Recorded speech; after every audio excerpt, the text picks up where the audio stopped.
Hello guys, welcome back to a brand new video.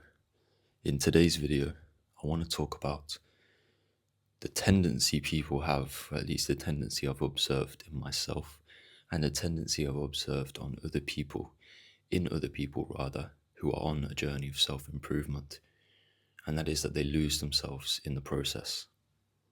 They forget why they're doing it, they forget why it's important, and it loses its meaning, and they lose their self.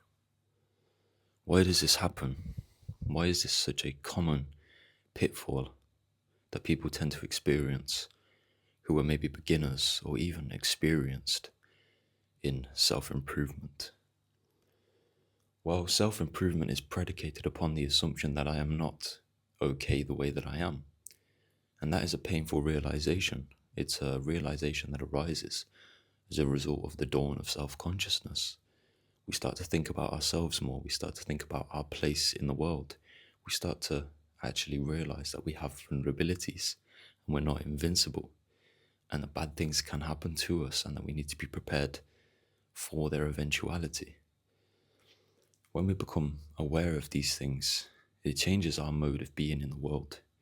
And so when you're aware of the fact that you are flawed the way you are, that can make you dissatisfied with yourself, but that can also be a catalyst to get you on a journey of self-improvement, to urge you to want to be a better person, which is an amazing thing. And it's hard to see how that desire would arise without the fundamental acknowledgement of one's own vulnerabilities and weaknesses and flaws and imperfections. But there are often one of two approaches people take. They try and work on their imperfections, they try and work on their weaknesses, they try and become a better person, but they let it happen naturally, and they know that it's a long-term game, and they delay gratification, and they don't expect results to come in the short term or easily. Whereas there are other people who think that self-improvement is all that their life is about. It's like, it can be the reason why you wake up in the morning, but it's not the reason why you live. Think about it. Why are you self-improving in the first place? So you can live better, but not in a shallow kind of self-serving way. But a lot of people do. They think, well, if I self-improve, I can get more money, I can get more girls, I can get more opportunities, more status, I can build a community that respects me. And these are all good things, but if done for bad reasons, they are no longer good things. They become products of self-aggrandizement, pursuits of self-edification, which stems from pride.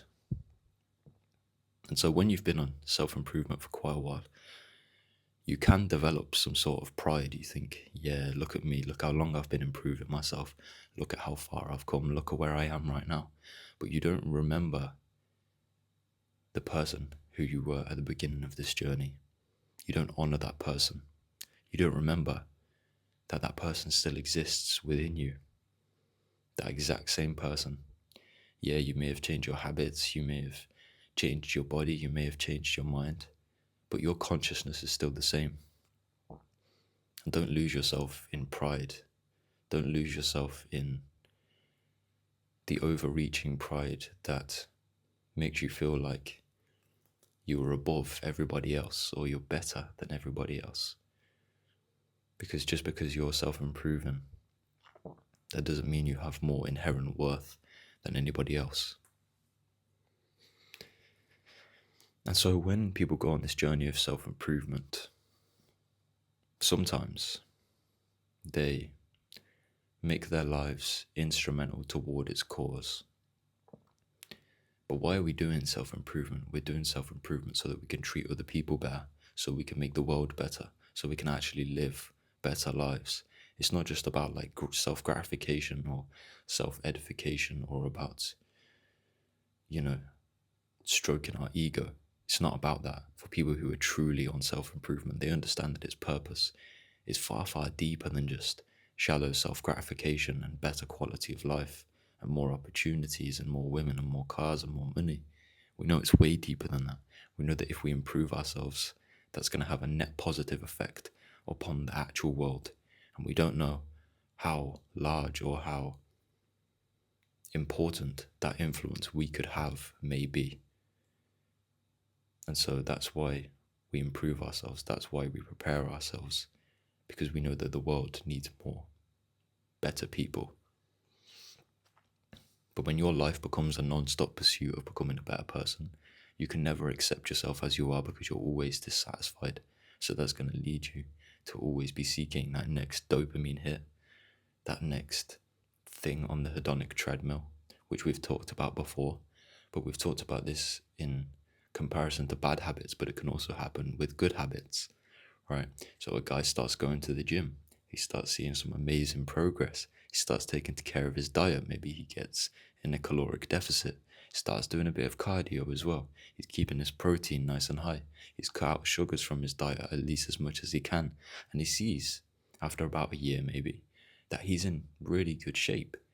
But he's still not happy, because he knows he's not reaching his full potential. And so he thinks, can I continue on my current trajectory and get any better? I've been doing this for so long that it's become devoid of something that is calling me forth. It's become something that's become mechanized. It's become boring. It's become insubstantial. And so they seek the next thing.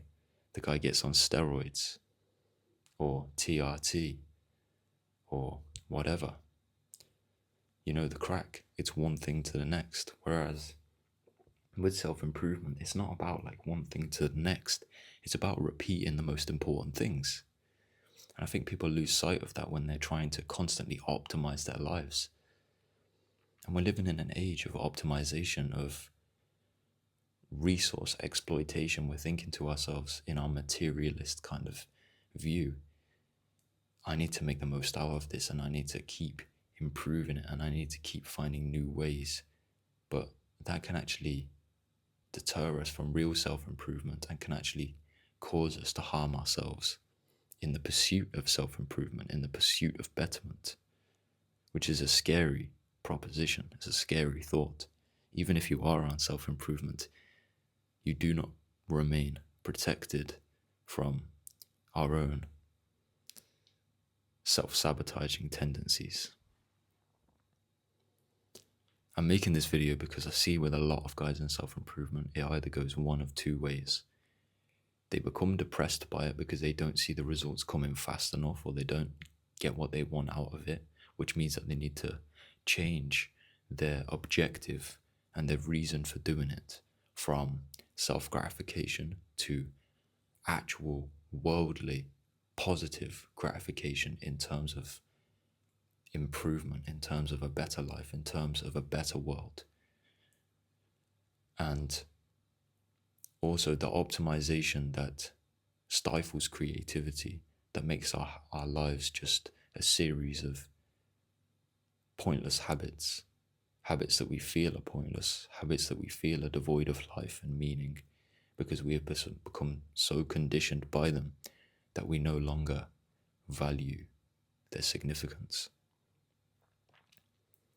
These are just two things that I want you to be careful about encountering on your journey of self-improvement, because no doubt you will encounter them. And it's important to stay on self-improvement and overcome these obstacles that block people's progress on self-improvement. But the truth is, staying on self-improvement is a lifelong commitment, but you can still accept yourself the way you are, even though you want to be better. And you don't need to turn your life into a treadmill of trying to achieve betterness, because that will leave you burnt out, it will leave you dissatisfied, and it will leave you unfulfilled. If you enjoyed this video, make sure that you like and subscribe, and share this video with someone you think might need to hear it. Anyway, I'll see you guys in the next video. Take care.